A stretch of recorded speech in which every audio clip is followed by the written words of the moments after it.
In this video, we're going to look at the Yahwist creation story. Remember, the Yahwist were royal scribes founded back in the time of King David. This school of royal scribes that King David established, though, continued through King Solomon and his sons and their successors right up to the time of the Babylonian Empire, Babylonian exile, and then went into exile in Babylon. So this is a continuous tradition. And by the time the exile had come, they were seen as preservers of the entire written tradition of their school. So notice now, by the time after a few hundred years, they're going back and they can check the old stories and the old written accounts and things like that. They're seen very much as preservers of their tradition. So let's look at or the Yahwist creation story here.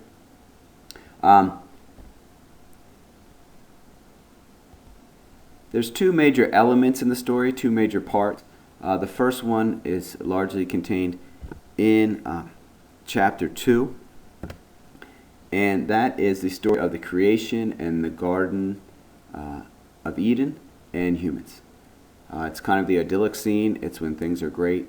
And then the second part of the story, which happens in chapter 3 of Genesis, is kind of where things went wrong.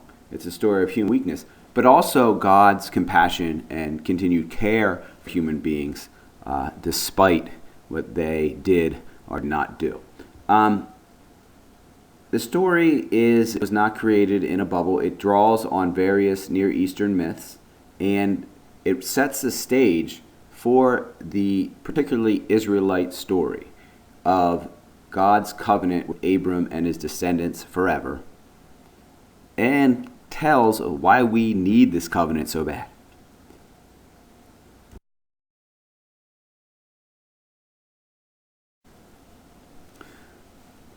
So if we start off in Genesis 4 and 5, we find this barren earth.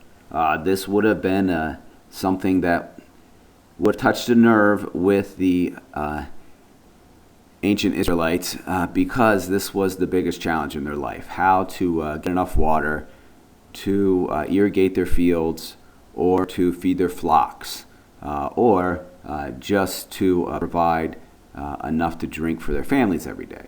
It was an area that was susceptible to frequent drought, and many of the areas that the Israelite tribes came from were quite arid. Okay, so you start just with this barren earth, and then God causes a mist to rise up and water the earth. Now, this would have been nice. I mean, this would have been paradise for the ancient Israelites. Just the idea that there's water everywhere, just that you could breathe easy, kind of. I don't know if you've ever spent a long time in an arid region, but you do tend to dry out. And people who live in arid regions do tend to have some kind of way to deal with this. They do usually have some kind of steam rooms that they build or something like that to kind of rehydrate their body from the breath in. All right, so they have this nice scene now with this mist that covers the water, and then God forms the human being, right? He forms Adam, the human being, out of Adamah, right? Which means earth. So there's a little play on words there, and the Yahwist writer likes to do that. You might say, well, what's the big deal? The words sound the same. But play on words are for some reason convincing. Make people really think about things and think there must be something to them. We see this today when we just look at the roots of different words. I remember hearing someone say once in some kind of lecture or something, self-help video or something, I don't remember I heard it, but they said, your responsibility is your ability to respond. And just clicked with me at the time. I said, wow, hey, look at that. Look how those words go together. And so this play on words was something that the Yahwist writers seem particularly fond of, and we'll see it a few more places throughout the Yahwist works. Okay, But you also, besides the little play on word, is you get a intimacy between humans and the earth. Humans are made from the earth.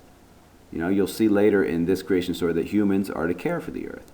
So it's kind of almost like we're taking care of ourselves, right? It's not man versus nature here, right? It's man came from nature. It's probably something that is akin with our contemporary worldview, right? We see a similar scene in the Epic of Gilgamesh, where one of the gods forms human beings from clay. That Epic of Gilgamesh is a Mesopotamian myth. Okay, then God breathes life into the human's nostrils. He breathes his life, his breath, right into him, and the human becomes a living being. Right? Again, there's a scene like this in the Enuma Elish. The Yahwist writers aren't inventing the wheel. No, they're using a lot of different sources. Some of them from Canaanite traditions, which again, remember with the Canaanite stuff, a lot of the Israelites used to be Canaanites, right? And then you also have traditions of these great civilizations like the Sumerians and the Mesopotamians. Anyway, now you have Adam, right? The human, a living being, and God's going to plant a nice garden with beautiful and nourishing plants all over. And also the tree of life and the tree of the knowledge of good and evil.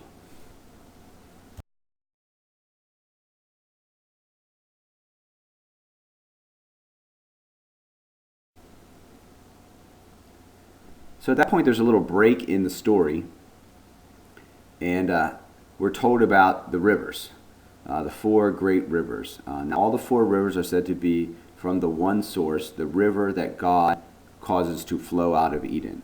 So what they're saying here is that all this water, which is life for the people in the ancient world, is from God. So God is the source of the fertility and life in the world, right?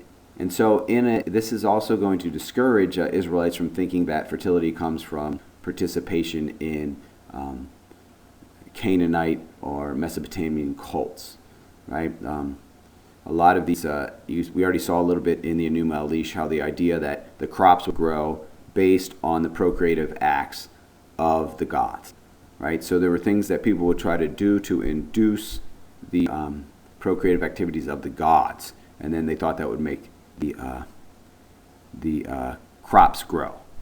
And you might say, well, that's really silly. But again, if let's say someone performs one of these cultic acts that are supposed to increase the procreative activity of the gods, and then that next year crops grow, hey, people say, look, it worked, right? We did it last year, we had crops. And we did it last year when we had crops. And the other year, not that many people did it, and we didn't have that many crops. So again, to the ancient mind, correlation would often seem cause. We are not beyond that ourselves. Don't fool yourself. You see that type of thing going on a lot with various medical treatments that we have today, or other health diets and things like that. People simply see a correlation. This person lost weight eating these foods. Okay, let's just eat all that food for a month. It might not have a very logical basis, but it's convincing enough, right? People just see the correlation and they go with it.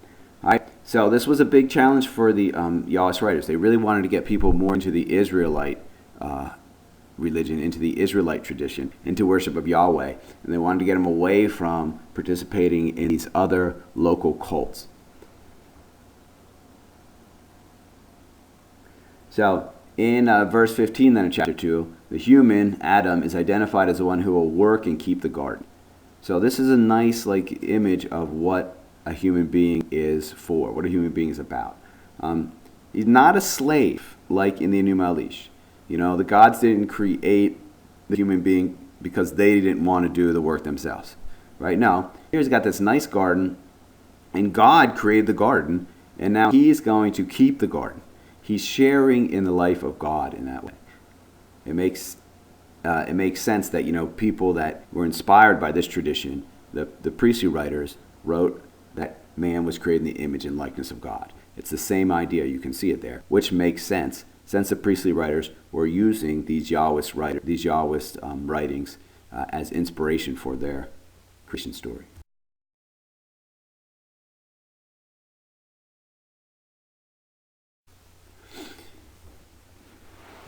Okay, in verse 16 and 17, we see that the plants are all there, and they are all good for eating, with the exception of the tree of the knowledge of good and evil, which never should be eaten from. There's no reason given.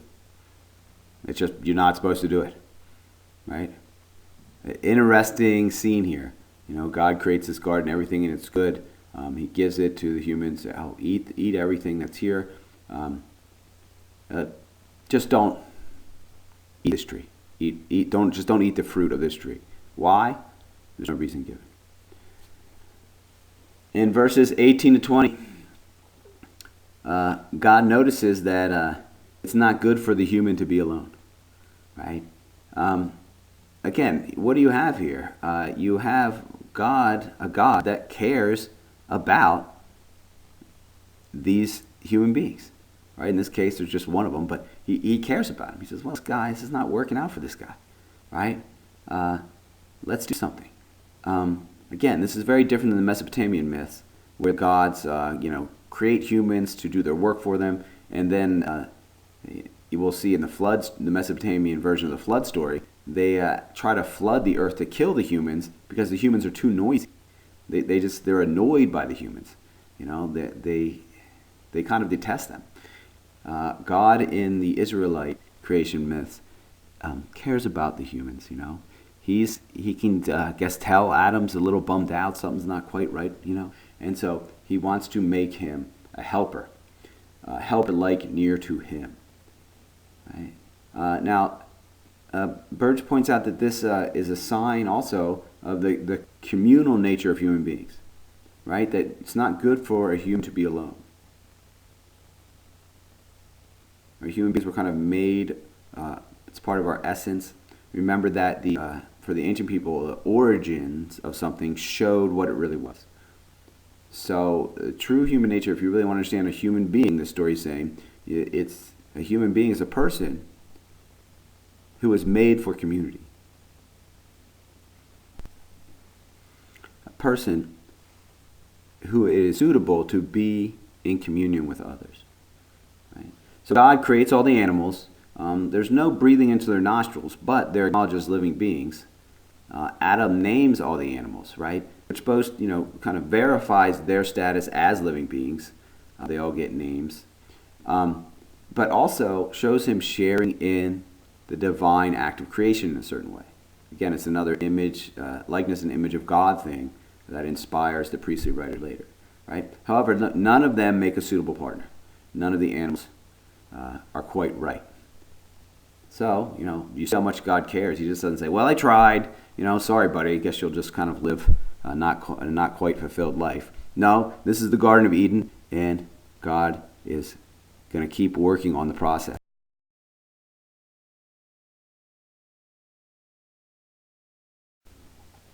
And so he forms Isha out of the rib of Ish. Now here's another play on words, and now we have the word not Adam, which was actually human being, but now we have Isha, woman, and Ish, man, right? So the woman is formed out of the rib of the man. So you have that play on words. Again, people say, oh yeah, Isha, oh, that makes perfect sense. But there's also might be some reference to just an ancient idea about how human beings were created, some kind of ancient etiology or origin story about the human nature, because they found in archaeological digs around Jericho these little figurines, and the little figurines are kind of have sticks with like clay molded around them. So this might represent some very ancient idea about the formation of human beings. Okay, in verse 23 and 24, the man now, Adam, is recognizing the woman as bone of my bone and flesh of my flesh.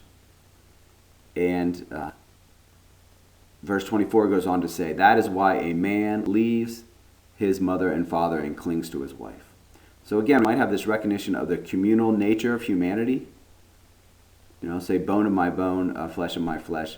That Adam is realizing that him and Eve belong together, but also an etiology or an origin story of marriage. Right? This will explain why people get married and they go to be with their spouses and detach from their mother and father. Burge doesn't specifically talk about this at this point, but I thought it was important to mention, that this could also be understood as a statement of the equality of men and women, right? Where Adam is saying a woman, Adam is now the man, right? We have the genders now. Adam's saying the man, the woman is the bone of my bone, flesh of my flesh. She's the same kind of being I am. It's not, hey, man is one thing and then woman is another thing, right? He said, no, she's bone of my bone, flesh of my flesh. Seems like there might be a statement of the equal dignity of male and female. Now, that doesn't mean that is living on throughout Israelite culture, right, throughout history, but it does mean that it's being recognized as part of the original state, right, of what human beings are. So on an essential level, the authors might be saying, hey, we know that men and women are of equal dignity. Then finally, verse 25 in chapter 2, the man and the woman, Adam and Eve, as Eve will come to known as Eve, named Eve by Adam. They are naked and unashamed. And that's kind of a bridge to the next part of the story, because right now everything is created good. They're just living this life in paradise, and they are naked and unashamed. Next part of the story, they're going to be naked and ashamed. What happened?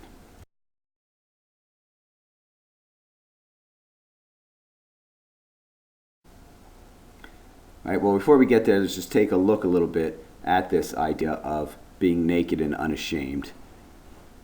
Burge says that it reflects their open, unself-conscious, intimate relationship with God and one another. So it shows like it didn't bother them to be different, is the way I like to think about it. Right? They didn't think there was anything wrong with being different. They were fine with themselves the way they were. They had a good relationship with one another. They had a good relationship with God. We'll see he comes down and talks with them in the afternoon. It didn't bother them to be who they were. They were open about it. They didn't have anything to hide, right? All these kind of things are symbolized in their state of being naked and unashamed. But it's also like a contrast there, how it used to be, right? Because the people hearing this story, they're like, well, we are ashamed to be naked, right? So it brings up the question, like, how do we get this way? Why, right? Burge calls the Garden of Eden scene in Genesis 2 a picture of human life before alienation, right? Before something happened in which we started to see ourselves as defensive in the face of the world. We started to think, oh, there's something wrong with us, I'm different and that's bad, right? So before we became very self-conscious, and also before our relationships were strained, both with other people and with God. So in general, Genesis 2 and 3 can be called an etiology, right? An etiology is an origin story, and Burge gets it specific about it by calling it etiology for the disruption of human experience in its relationship with God and with one another. So the assumption is that at one time we did have a good relationship. At one time, originally man was created in an intimacy with God, themselves, and the other humans, and really all of nature, right? So something happened there, right? Now notice, Burge goes on to say this is not a description of the first sin committed by a historical person. This is not a historical account. Again, I don't think it was intended to be a historical account. If the priestly editors, at least the priestly editors, would have understood it as as a historical account, then they would have changed things around a little to make it fit with their own creation story, or better yet, change their own creation story to make it fit with this one. Right? They weren't concerned with either of that, because it doesn't seem that they were reading it or think that either of these stories were supposed to be understood the way that someone understands a historical story today. Right? Their question would have been, what does it mean? What does it mean to be a human being? What does it mean to have a relationship with God? And in this particular case, how do we deal with this new life? Like, how do we get from, the people who God freed from kings into loyal subjects of a king? We need to know more, right? And so the story gives the people deep and profound understanding about what it means to be a human being. And notice there's a change of context, right? It starts in Eden, and then it goes to not Eden. That's what we'll see in chapter 3, right? So the idea of transitions is something that is important in the story, and that's what the people are going through in their life. And you'll see that God continues to care for people during transitions, even if they made mistakes, even if they're ashamed. He's not ashamed of them. He loves them and takes care of them. And so the genre of the story is properly understood as a myth. And please, this is another place where our typical everyday use of a word is not the same as the way we mean it in the biblical studies, right? When we're doing theology. I know myth is commonly used as something that is a falsehood in our culture, like show Mythbusters, right? If you call something a myth in everyday conversation, you're just saying it's not true. That's not what we mean by a myth in the literary sense. We mean a myth as Sister Bird describes it here. A story whose task is to present the deepest truth of what it means to be a human being. So a myth is a story that uses symbol to explain meaning. And that's what this story does. This story helps people find meaning in their life using symbols still today.